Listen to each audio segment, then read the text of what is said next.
A história de todas as sociedades que já existiram é a história de luta de classes. Mas que diabo é isso?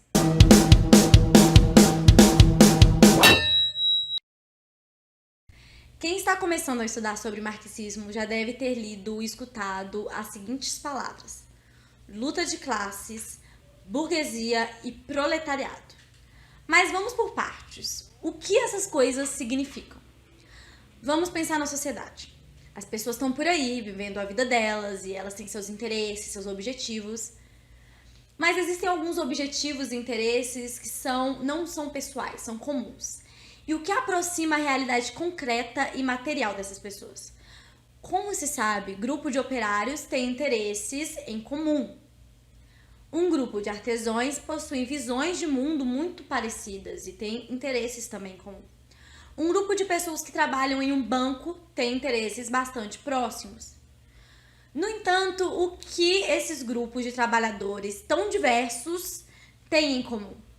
O que os une apesar das diferentes posições que ocupam na divisão social do trabalho?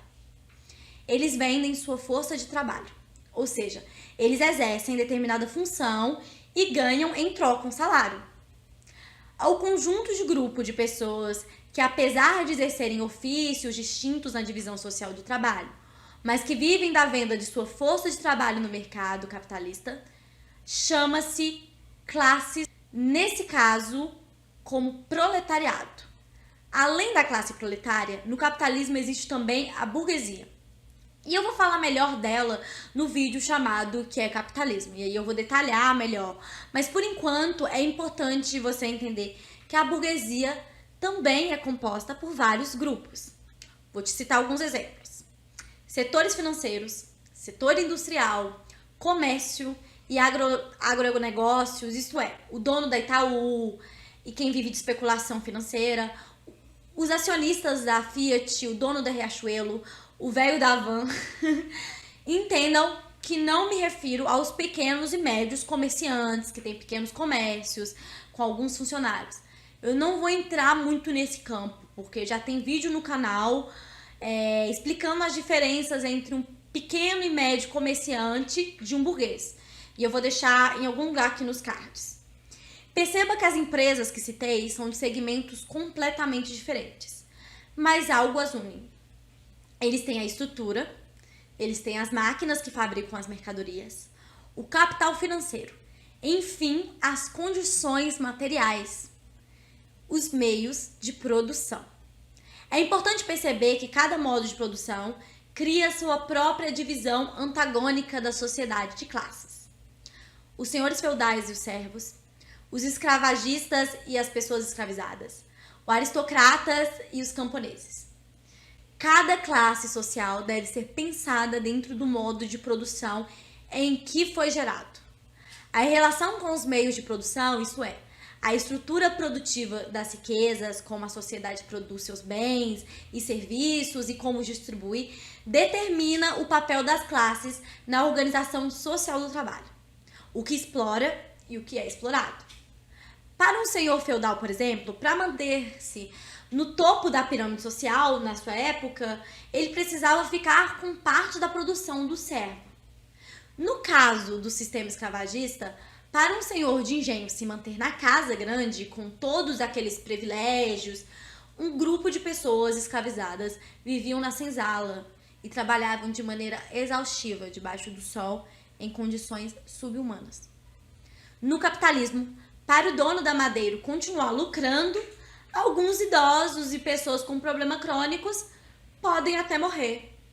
Percebe? Classes antagônicas, com interesses irreconciliáveis que se trava constantemente na luta de classes. A luta de classes é o motor da humanidade. Guardem esse nome, dialética. Ela vai ser tema de um dos vídeos dessa playlist e é a chave para entender o pensamento marxista. Mas, por enquanto, vamos pensar um pouco sobre a dialética. A palavra dialética vem do grego e significa duas opiniões divergentes. A dialética marxista parte da dialética hegeliana, mas, segundo o que o próprio Marx escreve no prefácio de Capital, o método dialético dele não só difere do hegeliano, como é também a sua antítese direta. Isso porque a dialética de Marx, apesar de também ser sobre os conflitos de tese, antítese e síntese, diferente do Hegel ou a de Sócrates, não fica no plano das ideias, acontece na realidade material, na economia, na produção. A luta de classes é o motor da história da humanidade, porque é graças à dialética da luta de classes que a humanidade caminha. O que acontece nas revoluções, as descobertas, o aperfeiçoamento dos meios de produção e a derrubada de uma classe por outra classe. Eu espero que esse primeiro vídeo, que vai de fato ao conteúdo, seja um bom vídeo para vocês. Os próximos vídeos, que é o que é capitalismo, a teoria de valor do Marx ou o que é mais-valia, ficam para o próximo e a gente vai seguir nessa linguagem super simples e didática para essa iniciação bem introdutória para que as pessoas de 16 anos, assim como eu quando comecei a estudar marxismo, consigam entender essa linguagem.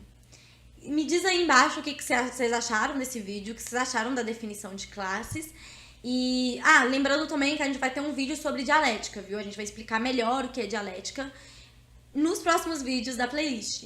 Não se esqueçam de se inscrever no canal, ativar o sininho, curtir, deixar o comentário e divulgar esse vídeo para o máximo de pessoas possíveis, para a gente fazer essa formação com os adolescentes aqui no YouTube. Tamo junto!